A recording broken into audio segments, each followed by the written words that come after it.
Des grands chantiers qui ont le mérite d'attirer les investisseurs étrangers et de permettre à la Côte d'Ivoire de faire bonne figure auprès des agences de notation. Plus un pays a des infrastructures, mieux il est noté parce qu'il facilite les activités. Donc les infrastructures sont importantes. Quand un investisseur regarde un pays où il veut investir, il va regarder en premier lieu les infrastructures avant de regarder quelle est l'opportunité d'investir. Est-ce qu'on peut investir dans ce pays et pouvoir se déplacer, pouvoir avoir les infrastructures nécessaires. La famille, dans cette vidéo, ce monsieur a dit quelque chose de très important. Je dis bien, dans cette vidéo, ce monsieur qui est un Ivoirien a dit quelque chose de très important.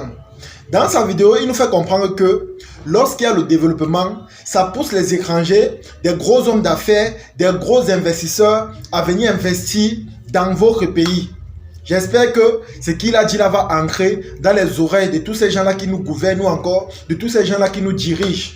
S'il vous plaît, de grâce, faites l'effort de développer votre pays. C'est vrai, le fait de développer un pays fait en sorte que voilà, les populations sont beaucoup plus épanouies, les populations sont beaucoup plus à l'aise, mais il y a beaucoup d'avantages qui entrent en jeu dans ce processus-là. Il y a beaucoup d'avantages. Vous savez que quand les étrangers viennent investir dans votre pays, c'est une façon de lutter contre le chômage parce que lorsqu'ils créent leurs entreprises, leurs sociétés ou encore les différentes industries, ils emploient nos frères.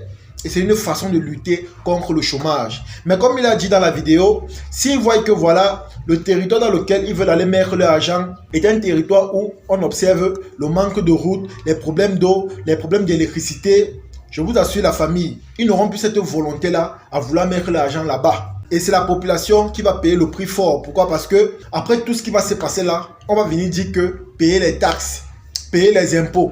Moi, je prends un exemple. Ici au Cameroun, dorénavant, tout le monde doit déclarer ses revenus. Peu importe ce que tu fais, que tu sois jongleur, fonctionnaire, entrepreneur, chômeur, tu dois déclarer tes revenus. Tu dois payer tes impôts. Les amis, si on doit déclarer nos revenus et qu'on n'a pas d'ancré, imaginez un peu comment ça peut être difficile pour la population. S'il vous plaît, de grâce, essayons de développer notre pays de la meilleure des manières. S'il vous plaît, de grâce, créons des routes. S'il vous plaît, de grâce, faisons en sorte que les investisseurs voient notre pays tellement beau au point où ils ont cette envie-là de venir mettre l'argent. Comme j'ai dit, c'est également une façon de lutter contre le chômage. Le monsieur qui parle ici, c'est un Ivoirien, c'est un expert. Il sait ce qu'il dit, il sait sur quoi il se base pour faire un témoignage pareil. Parce qu'il a observé autour de lui, il a vu la société, il a vu ce qui se passe, il a vu les manquements, il a vu les freins. Il a dit quelque chose de très très important. Parce que moi honnêtement, je suis d'accord avec lui. Quand tu développes ton pays, c'est comme ça que ça attire beaucoup d'opportunités dans ton pays en question. Il y a un adage qui dit par exemple que où la route suit, le développement suit. Il a parfaitement raison. Lorsqu'on crée des routes, c'est comme ça que des boutiques, des magasins, des écoles, des hôpitaux viennent à côté. Parce qu'on cherche toujours où il y a la route, où c'est facilement accessible. C'est comme ça qu'on crée des logements, on crée des habitations, on crée beaucoup de choses. Et comme j'ai dit, tout ça, c'est à l'avantage de la population. C'est à l'avantage de la population. Si on ne développe pas notre pays, si on ne développe pas notre société, je vous assure, les populations vont payer le prix fort. Ils vont payer le prix fort. Pourquoi? Parce que malgré le chômage, malgré la galère, malgré les augmentations des prix sur les produits dans les marchés, on va toujours demander et imposer aux citoyens de payer les taxes. On va les imposer. Ici, là, chez nous, par exemple, si tu as un petit commerce, il te faut payer les taxes. Si tu fais la moto, il te faut payer les taxes. Si tu fais n'importe quoi qui te rapporte quand même, tu vas devoir payer les taxes. Mais la question qu'on se pose est de savoir, tout l'argent des taxes, là, ça part où? Normalement, c'est pour développer notre pays. C'est pour développer notre pays. Quand moi, je vois par exemple en Côte d'Ivoire, les grands projets qui sont mis en œuvre dans le but d'épanouir la population, la famille, je suis impressionné. Voilà par exemple le métro ivoirien qui sera disponible d'ici peu. Imaginez un peu comment les populations seront heureuses. Imaginez un peu comment ça va faciliter les déplacements. Pour tous les gens qui arrivent au boulot tout le temps en retard et on les chasse, on les licencie là. Ça sera un avantage ou encore un atout pour eux, pour garder leur poste. Parce qu'avec un métro, tu as juste 15 minutes pour arriver où tu pars. Et pourtant, si tu prends un taxi ou encore un baka, avec les embouteillages et les bouchons, tu risques de faire 1 heure, 2 heures de temps sur place. Et c'est comme ça que la plupart des patrons africains ne veulent pas comprendre ça. Ils ne veulent pas entendre qu'il y a eu les embouteillages, il y a eu les freins, il y a eu les bouchons. ils vont te demander de sortir très tôt. Et vous savez que quand vous sortez très tôt, c'est très dangereux. Parce que c'est à l'heure là que la plupart des bandits, des voleurs, exercent leurs fonctions. Donc ça risque et péril. Alors tout ça c'est pour vous dire quoi? S'il vous plaît, développons notre pays. Mettons tout en œuvre pour que cela soit exécuté. Parce que ça sera un atout majeur et très important pour les populations. Grâce à ça, les populations seront beaucoup plus à l'aise.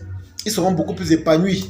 Quand vous voyez les pays par exemple qui se développent rapidement comme la Côte d'Ivoire ou le Sénégal, le Nigeria, vous allez voir que ce pays se développe grâce aux étrangers qui viennent investir des milliers de dollars dans leur pays.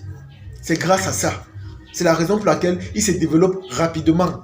Et quand vous partez dans ces pays-là, vous voyez également que ça fait en sorte que beaucoup d'immigrants viennent là-bas. Parce qu'ils voient le développement. Tout le monde cherche le bonheur, tout le monde cherche la lumière. Raison pour laquelle ces pays-là occupent sur leur territoire des millions d'étrangers. Je dis bien des millions d'étrangers. Parce que même les étrangers là voient le développement. Ils voient l'émergence. Ils voient comment ça évolue. Et quand ils voient ça, en même temps, ils voient les opportunités. Ils voient les atouts pour se construire ou encore s'établir une vie dans ces pays-là. Donc, essayons de développer notre pays pour qu'on attire aussi des investisseurs, pour qu'on attire le développement, pour qu'on lutte contre la pauvreté, pour qu'on lutte contre le chômage. Parce que c'est grave, les amis. C'est tellement grave. Vous allez voir, les gens fréquentent, ils n'arrivent pas à travailler. Les gens ont les diplômes, ils sont à la maison.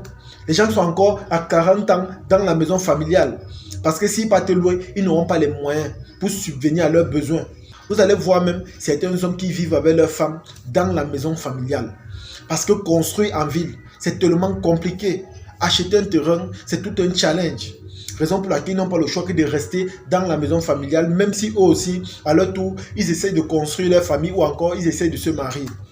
Donc, en gros, quand tu vois tout ça, tu comprends la situation et tu te dis que si on donne l'opportunité aux jeunes de travailler, ils vont travailler. S'ils ne travaillent pas aujourd'hui, c'est parce qu'ils se rendent compte qu'il n'y a pas le travail.